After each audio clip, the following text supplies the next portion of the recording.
பேரசு இங்க வா வாடி. கூப்பிடுறாருல வாமா.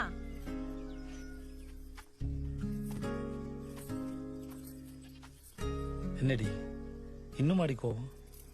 நம்ம வாழ்ந்த வாழ்க்கையை பின்னாடி நினைச்சு பார்க்கும்போது நம்மளே காரி துப்புற அளவுக்கு இருக்கக்கூடாதுடி. போதுண்டி, இதுக்கு மேல அசிங்கப்பட முடியாது. போலாம் வா போலாம், நம்ம வீட்டுக்கு போலாம் வா. ஆசைதான் வந்துருவா இரு. உண்மையில பிரச்சனை தான் போல இருக்கு. பொண்ணை வாழ விட மாட்டீங்களாக்கோ? நீ எப்படி இதெல்லாம் பேசலாம்? உங்க சொந்தக்காரங்கன்னா எல்லாம் யோக்கியமா? இவ்வளவு வாய் பேசுறியே, நீ தாங்குவீங்க அந்த குடும்பத்தை? தாங்குவாங்க. நல்லா வாய பாரு. தொண்ணூத்தி ஸ்பீக்கர் உள்ள வர மாதிரி.